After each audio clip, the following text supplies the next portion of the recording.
Nous avons vu le modèle de drapeau dans un diagramme schématique et comment identifier les composants dans Bookmap. Comment évaluer cette configuration, nous offrant un résultat probable potentiellement plus élevé. Ensuite, nous examinerons l'exécution des transactions. Dans la vidéo précédente, nous avons identifié de possibles traders pièges. Nous voulons cela dans notre configuration. Ils offrent le carburant potentiel pour le mouvement d'impulsion forte qui s'ensuit. Les acheteurs sont ici et les vendeurs sont ici. Quelle est la qualité du piège potentiel? En haut, comparez-le au volume précédent. S'agit-il d'un volume important au sein d'une consolidation plutôt serrée? Oui. Cela a l'air excellent.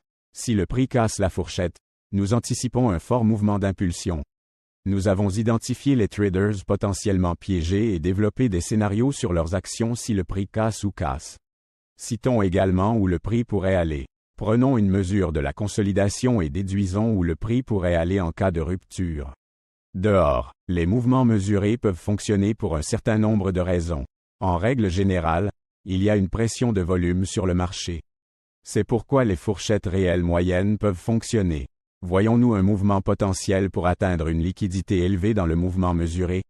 Oui, c'est là, et ça a l'air plutôt bien.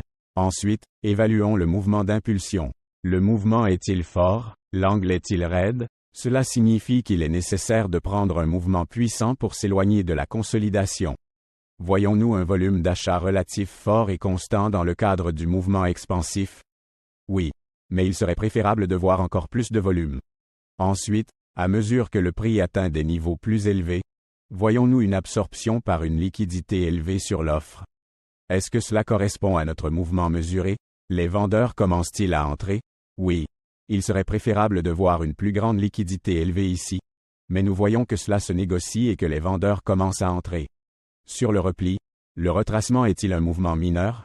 C'est important. Nous voulons être du côté du mouvement d'impulsion fort et nous voulons que le prix accepte plus haut. Cela a l'air plutôt bien. Deuxièmement, y a-t-il un faible volume relatif dans la petite fourchette de prix avec peu de vendeurs?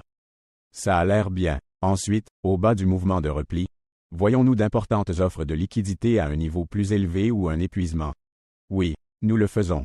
En fait, cette liquidité a fait une offre encore plus élevée ici et a également fait l'objet d'une transaction. C'est potentiellement encore plus de vendeurs de pièges. Nous avons besoin d'un élément clé supplémentaire pour évaluer entièrement notre configuration avant l'entrée.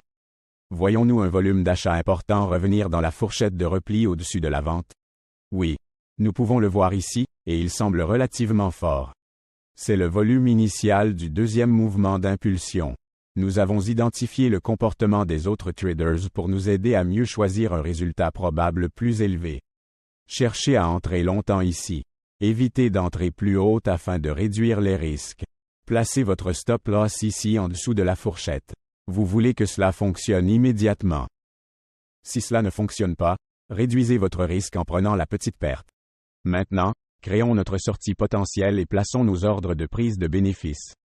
Le deuxième mouvement d'impulsion est-il fort? L'angle est-il raide? Oui. Y a-t-il un fort volume en mouvement? Oui. C'est encore plus fort que le mouvement d'impulsion précédent. Un mouvement mesuré potentiel coïncide-t-il avec la zone de liquidité élevée?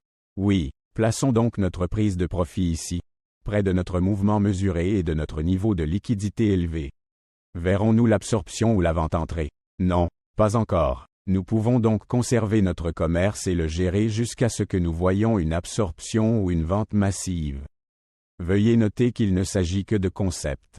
Il ne s'agit pas d'un conseil financier ni d'une recommandation commerciale. C'est un point de départ pour vous permettre de backtester votre stratégie et de développer vos propres configurations. Le trading de contrats à terme, d'actions et de devises numériques implique un risque de perte substantielle et ne convient pas à tous les investisseurs. Les performances passées ne sont pas nécessairement indicatives des résultats futurs.